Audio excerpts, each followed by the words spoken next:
இரண்டாவது நாளாக மீட்பு பணிகள் தொடரும் நிலையில் மேப்பாடியிலிருந்து 12 கிலோமீட்டர் தொலைவில் உள்ள சூரல்மலை முண்டக்கை பகுதிக்கு ஆம்புலன்ஸ்கள் ராணுவ மருத்துவ வாகனங்கள் அணிவகுத்து சென்று கொண்டுள்ளன.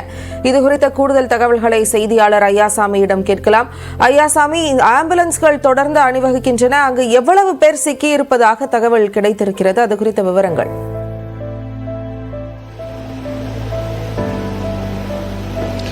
ஜெனிஃபர், நாம் தற்பொழுது இருக்கக்கூடிய பகுதி கேரள மாநிலம் வயநாட்டில் உள்ள சூரல்மலை பகுதி தான்.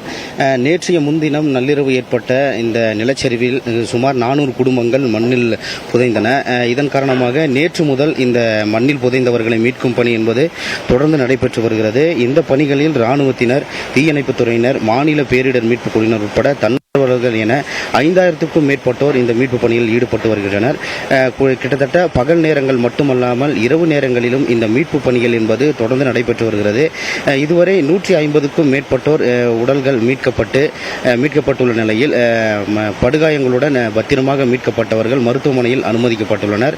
இது மட்டுமல்லாமல் நிலச்சரிவு பகுதி ஏற்பட்ட பகுதியில் இருந்து சற்று தொலைவில் உள்ள பல கிராமங்களில் உள்ள மக்களையும் மீட்டு வருகின்றனர்.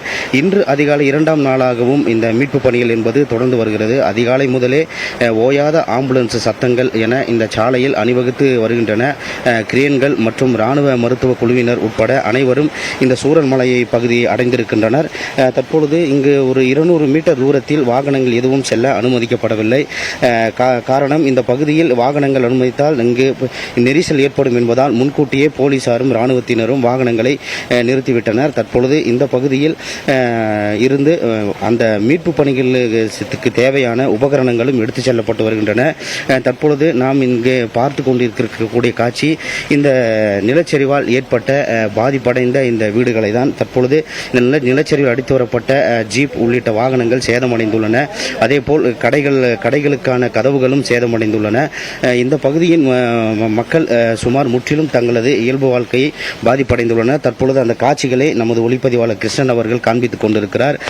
தொடர்ந்து மீட்பு பணிகளுக்கான அனைத்து ஏற்பாடுகளும் நடைபெற்று வருகின்றன. குறிப்பாக இடர்பாடுகளில் இந்த மரங்கள் விழுந்துள்ளதால் அந்த இலகுவாக அந்த பகுதிக்கு செல்லக்கூடிய வகையில் உபகரணங்களை கொண்டு மரங்கள் அறுக்கப்பட்டு அதன் பின்பு உள்ளே செல்லும் நிலை ஏற்பட்டுள்ளது. சேரும் சகதியுமாக காணப்படும் இடங்களில் மீட்பு பணிகள் என்பது ஒரு சவாலாகவே இருந்து வருகிறது. இதோ நாம் பார்த்து இருக்கக்கூடிய இந்த காட்சி என்பது நிலச்சரிவில் அடித்து வரப்பட்ட வாகனங்கள் அனைத்தும் இங்கு இருக்கின்றன.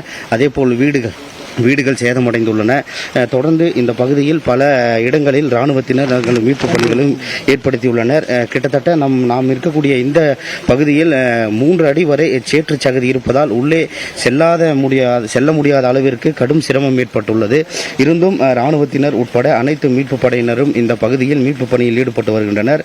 இந்த மீட்பு பணிகளுக்காக செல்லும் இராணுவத்தினர் அந்த கிராம பகுதிகளில் மீட்க முடியாமல் தவித்து வரும் கிராம மக்களுக்கான இந்த பிஸ்கட் மற்றும் ரஸ்க், அவர்களுக்கான ஆடைகள் என அனைத்தையும் எடுத்துச் செல்லு தோளில் சுமந்தவாறு அந்த பகுதிகளுக்கு எடுத்துச் செல்லும் பணியிலும் ஈடுபட்டுள்ளனர்.